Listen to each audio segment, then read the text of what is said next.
नमस्कार, आप देख रहे हैं 4 PM और मैं हूं आपके साथ निधि तिवारी। पहलगाम आतंकी हमले के बाद जब पूरे जम्मू और कश्मीर में सुरक्षा बलों के जवान अलर्ट मोड पर हैं, हाई सिक्योरिटी है, जगह जगह पर सेना के जवान तैनात हैं, इसके बाद भी कश्मीर में एक और आतंकी हमला हो गया। जी हाँ, बिल्कुल सही सुना आपने। कश्मीर में आतंकवादियों ने एक सामाजिक कार्यकर्ता को घर में घुसकर गोली मारकर उसकी हत्या कर दी। खबर देखिए, लिखा है कश्मीर में हाई सिक्योरिटी अलर्ट के बीच आतंकवादियों ने एक शख्स को घर में घुसकर मारी गोलियां, मौत। आगे खबर में लिखा है कि पहलगाम आतंकी हमले के बाद जब पूरे जम्मू और कश्मीर में सुरक्षा बलों के जवान अलर्ट मोड पर हैं, ऐसे वक्त में भी आतंकवादियों ने एक सामाजिक कार्यकर्ता की गोली मारकर हत्या कर दी। पुलिस अफसरों के मुताबिक मारे गए शख्स की पहचान गुलाम रसूल मगरे के रूप में हुई है। आतंकवादियों ने शनिवार देर रात को कुपवाड़ा जिले के कानी खास इलाके में स्थित उनके घर में घुसकर उन पर गोलियां दागी। पुलिस के मुताबिक मगरे को अस्पताल ले जाया गया, जहां उसकी मौत हो गई। मगरे की उम्र 44 साल थी। अभी तक इस घटना की जिम्मेदारी किसी आतंकी संगठन ने नहीं ली है। फिलहाल पुलिस इसकी जांच कर रही है। तो अब आप खुद सोचिए कि अभी 5 दिन पहले ही जिस राज्य में इतना बड़ा हमला हुआ, पहलगाम में इतने लोगों की हत्या की गई, इसके बावजूद घाटी में चप्पे चप्पे पर पुलिस और सुरक्षा बलों के जवान भी मौजूद है, लेकिन इतने सख्त इंतजामों के बावजूद आतंकियों ने इस वारदात को अंजाम दे दिया।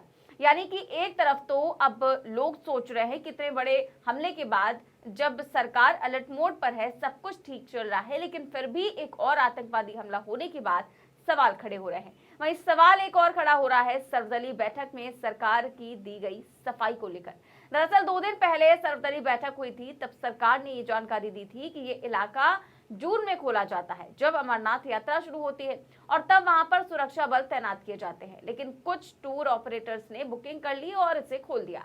पहले तो यही सरकार की नाकामी थी कि एक टूरिस्ट स्पॉट समय से पहले खुल गया और सरकार को जानकारी तक नहीं है, वो भी कश्मीर जैसी जगह पर। लेकिन सरकार जो कह रही है वो भी सरासर झूठ निकला। दरअसल इसको लेकर के एक खबर छपी है और खबर में लिखा हुआ है कि ये साल भर खुला रहता है। जी हाँ, लिखा है स्थानीय लोगों ने पहलगाम की सुरक्षा पर केंद्र के दावों को किया खारिज, कहा साल में भर खुला रहता है। यहाँ के पर्यटन अधिकारियों का कहना है कि ये जगह भीषण सर्दी के महीनों को छोड़कर पूरे साल खुली रहती है, क्योंकि ज्यादा ठंड में यहाँ बर्फ की वजह से रास्ते बंद हो जाते हैं, बाकी समय ये खुला रहता है। और साथ ही साथ पहलगाम में टट्टू संचालक संघ के अध्यक्ष वहीद अहमद जैसे स्थानीय लोगों ने बताया कि इस जगह की लोकप्रियता के बावजूद कुछ सुरक्षा उपाय नहीं किए गए, जबकि हाल के हफ्तों में पर्यटकों की आवाजाही काफी बढ़ गई थी। यानी कि जो सरकार कह रही है कि वहां पे पर्यटक इस महीनों में जाते ही नहीं है, बल्कि वहां के लोगों का कहना है कि ये लोग कुछ ज्यादा ही बढ़ गए थे, संख्याएं कुछ ज्यादा ही बढ़ गई थी, उसके बावजूद यहाँ पर सिक्योरिटी नहीं लगाई गई। वहीं इस खबर को लेकर के रवीश कुमार ने भी सरकार को घेरा है और लिखा कि क्या सर्वदलीय बैठक में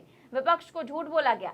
अगर ऐसा है तो विपक्ष को बैठक की गोपनीयता भंग कर प्रेस कॉन्फ्रेंस करनी चाहिए और साफ साफ बताना चाहिए कि उनसे किस अधिकारी ने क्या कहा और किस मंत्री ने क्या कहा। विपक्ष इस झूठ में पार्टनर कैसे हो सकता है? यहाँ पर रवीश कुमार ने कहा है, क्योंकि जो विपक्ष था उसके तमाम नेता जब बाहर आए सर्वदलीय बैठक से, तो उन्होंने यही बताया कि सरकार ने ये कहा है कि ये जो टूरिस्ट स्पॉट है वो जून में खुलता है, अमरनाथ यात्रा के समय, जबकि यहाँ पर टूरिस्ट पहले से उपलब्ध थे।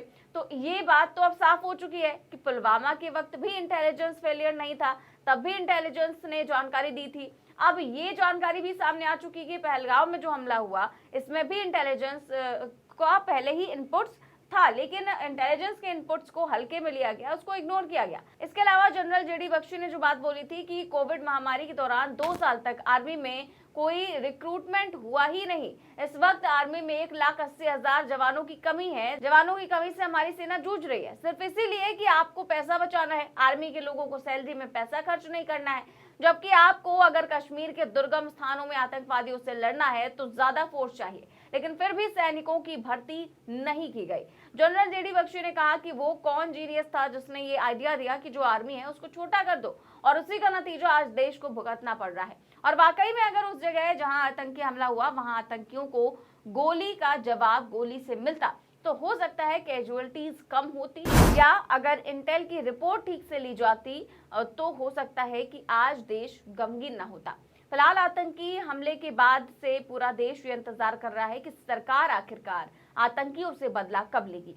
जहां हर दिन इतनी बड़ी संख्या में पर्यटक आते हैं, वहां एक पुलिस वाला नहीं था यही वजह थी कि आतंकवादियों ने बड़े आसानी से, बड़े आराम से इतनी बड़ी घटना को अंजाम दिया। आराम से आए, धर्म पूछा, कपड़े उतरवाए, कलमा पढ़वाया, गोलियां बरसाई और आराम से चले भी गए। वो भी कश्मीर जैसे राज्य में जहां चप्पे चप्पे पर जवान तैनात रहते हैं। तो वहां पर चूक किसकी थी? आतंकी हमला इतनी आसानी से हो गया, आतंकी इतनी आसानी से कश्मीर में दाखिल हो चुके थे, तो क्या सरकार को इसकी भनक तक नहीं लगी? सरकार की एजेंसियों को भनक नहीं लगी? आखिर ऐसी घटनाएं क्यों हो रही हैं? अनुच्छेद 370 को हटाए जाने का दावा हो, चाहे संसद से लेकर आम सभाओं तक प्रधानमंत्री और गृह मंत्री के दावे हों कि कश्मीर में आतंकवाद खत्म हो गया है, उसके बाद भी घटनाएं खत्म नहीं हो रही हैं। पुलवामा से लेकर अब तक आप देख लीजिए, आतंकवादी घटनाओं का शायद ही कोई महीना ऐसा बीतता हो जब हमारे सुरक्षा बलों के लोग आतंकियों के साथ मुठभेड़ में शहीद न हो रहे हों। तो इस समय में ये सवाल तो पूछा जाएगा कि सरकार के जो दावे थे कश्मीर में आतंकवाद खत्म हो गया है, उसका क्या हुआ? सीमाओं पर चौकसी का क्या हुआ? स्थानीय शासन प्रशासन से लेकर केंद्र सरकार तक सबसे सवाल पूछे जाने चाहिए कि कहीं 2000 लोग इकट्ठा हुए हैं, वो भी पर्यटक हैं, तो एक पुलिस वाला वहां मौजूद क्यों नहीं था? 15 से 20 मिनट फायरिंग हुई, एक गोली इधर से नहीं चली। गोली चलाता भी कौन जब कोई था ही नहीं? कश्मीर जैसे राज्य में, पहलगाम जैसे इलाके में कोई नहीं था। ये सवाल पूछे जाएंगे, लेकिन इस सवाल का जवाब नहीं मिलेगा, ये भी हम जानते हैं, क्योंकि लगातार सरकार से सवाल किए जा रहे हैं पर जवाब एक नहीं है। ना ही कोई इस्तीफा, ना ही कोई जिम्मेदारी, किसी तरीके की कोई जिम्मेदारी नहीं, ना ही कोई जवाब है। इसीलिए इतना बड़ा आतंकी हमला होने के बावजूद आज एक बार फिर से ऐसा हमला होता है कि घर में घुसकर एक कार्यकर्ता की हत्या कर दी जाती है। इस पर आपकी क्या राय है? हमें कमेंट बॉक्स में जरूर बताएं। चैनल को सब्सक्राइब भी करें और ज्वाइन भी। नमस्कार।